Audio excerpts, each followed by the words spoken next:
The artificial intelligence industry spends billions of dollars and countless compute cycles trying to erase the machine. Engineers constantly tweak response times, pitch, and phrasing to make their models sound less mechanical and more organic. But when we optimize for a human-like interaction, we rarely stop to ask whose version of humanity is being used as the baseline. What the industry calls human-like is actually a highly specific, narrow set of social behaviors.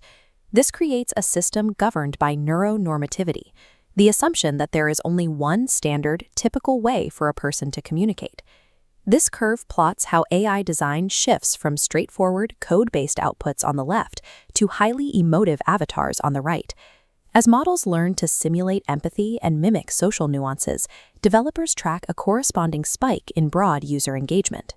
Yet, as that engagement line climbs for the majority, a secondary metric tracking divergent users drops sharply, creating a distinct blind spot in user experience.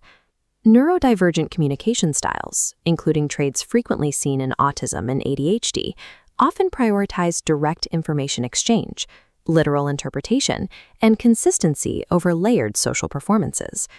These preferences run in direct opposition to the neurotypical baselines of enthusiasm, varied tone, and implied meaning currently hard-coded in major AI models.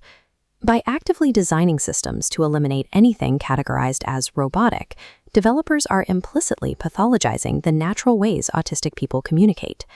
This friction is visible in recent empirical research documenting the impact of AI on neurodivergent populations.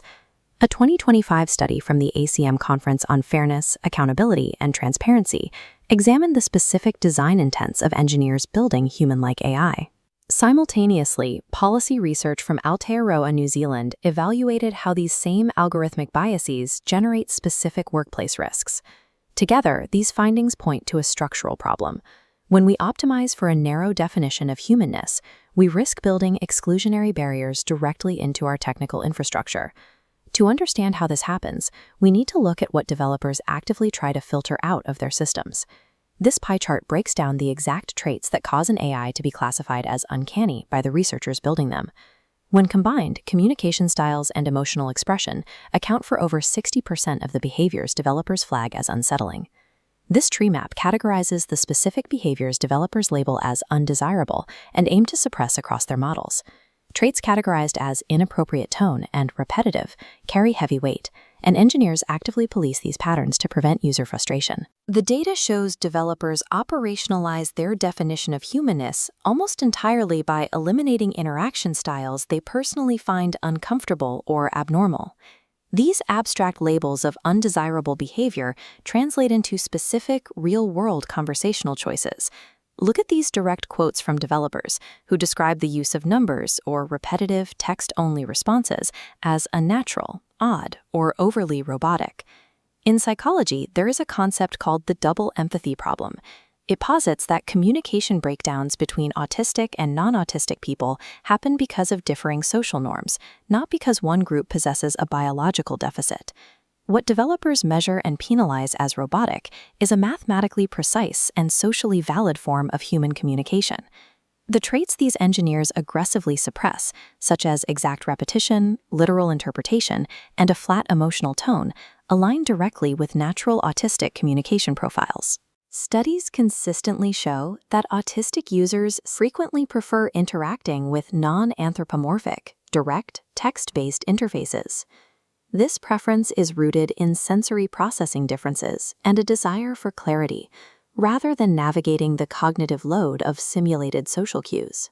When designers add perky dialogue or eloquent phrasing to avoid seeming like a machine, they force users to navigate a neurotypical social convention just to extract information. Labeling straightforward, literal communication as dysfunctional in an AI model inevitably dehumanizes the actual humans who communicate exactly the same way. The uncanny valley in AI design is frequently a measurable technical reflection of the industry's underlying anti-autistic bias. This massive cognitive accessibility gap persists because of how modern AI pipelines are structured. In the FACACT research, developers explicitly admitted that neurodivergent populations were completely outside their area of expertise. While physical accessibility features, like screen readers, are sometimes factored into early design phases, cognitive accessibility is routinely ignored. A strict mindset divides the workflow. Machine learning engineers focus purely on models, operating under the assumption that accessibility is solely the responsibility of the user interface team. This compartmentalization allows engineers to tune their models toward neurotypical norms without ever confronting the exclusionary impact of those choices.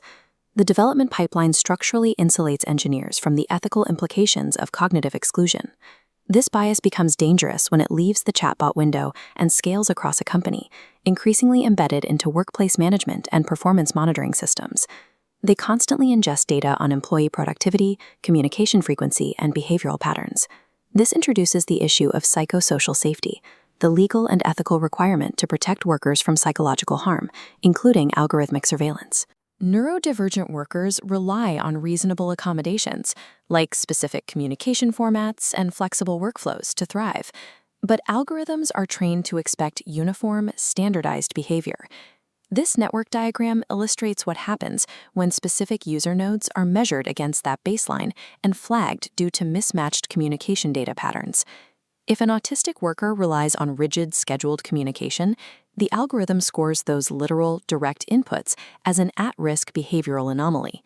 If an ADHD worker demonstrates variable attention, producing intense bursts of work followed by breaks, the timing inputs are scored as low engagement. This creates a disclosure trap.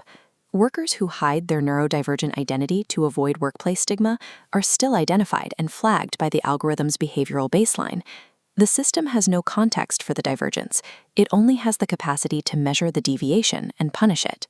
Constant surveillance against an impossible standard generates severe stress and exacerbates the already high underemployment rates among neurodivergent populations. When conversational bias scales to the enterprise level, it weaponizes neurotypicality against the 20% of the workforce whose neurology diverges from the mean. Despite these measurable harms, the current regulatory landscape offers virtually no protection. In Aotearoa, New Zealand, the Health and Safety at Work Act imposes general duties of care, but is structurally unfit to govern AI-specific psychosocial risks.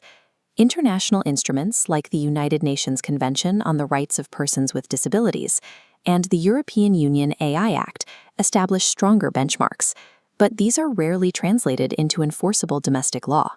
Current public service guidelines for responsible AI remain strictly advisory, and their definitions of fairness are still heavily framed around neurotypical baselines. Defining human-like behavior by neurotypical standards hard-codes a specific psychological profile into our digital infrastructure. This transforms a conversational quirk into a permanent systemic barrier. Building truly ethical artificial intelligence requires integrating the full spectrum of human neurology as a core architectural requirement.